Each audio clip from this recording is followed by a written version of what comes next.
Xin chào tất cả mọi người đã quay trở lại với kênh Chua của mình. Mình là anh Đào TV nha các bạn. Hôm nay một buổi chiều thật là tuyệt đẹp phải không các bạn?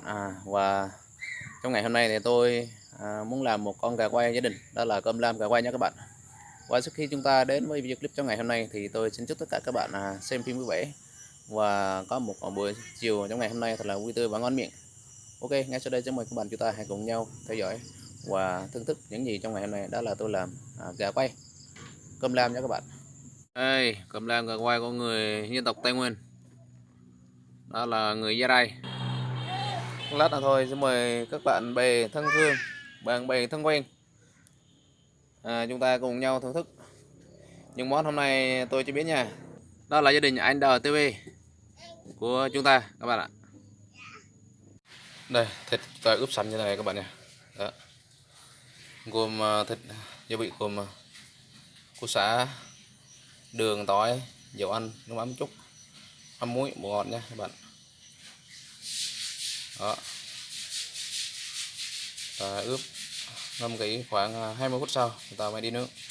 Trước khi chúng ta nướng thịt chúng ta phải nhúng một cái lửa như thế này nha, thật to như này nha các bạn nha. Đó. Khi nào nó tắt lửa chút là nó có cái than ở giữa, lúc đó mình mới nướng thịt nó mới ngon nha các bạn. Ok, một lát là thôi chúng ta sẽ theo dõi tiếp các bạn ạ. Okay.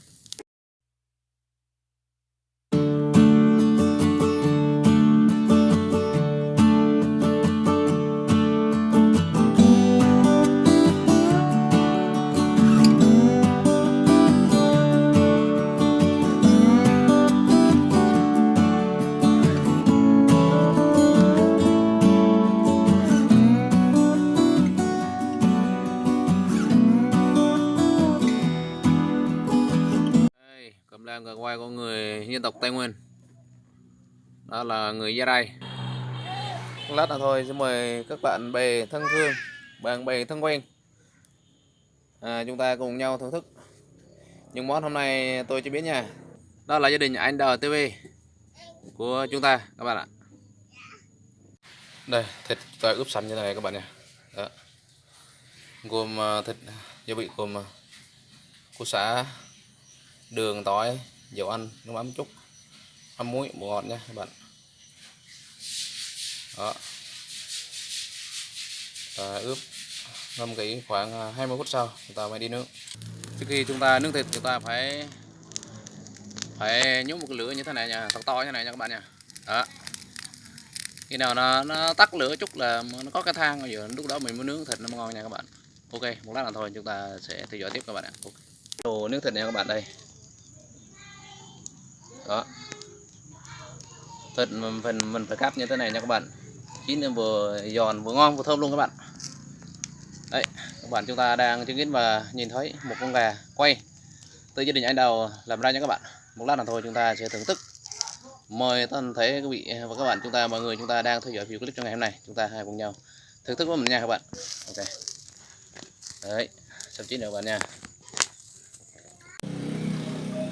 Đây quý vị và các bạn chúng ta đang nhìn thấy vừa rồi là gà quay vừa xong nha các bạn. Đây, gà quay cơm lam.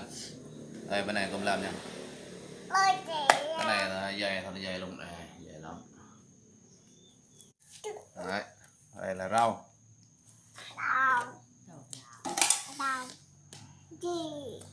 Đây là chanh nha các bạn. Đây cơm lam lễ này nha. Đây các bạn nhìn thấy rồi nè. Đây lễ gồm ớt lễ rồi sả, muối, đường nha, không có bột ngọt nha các bạn. Đây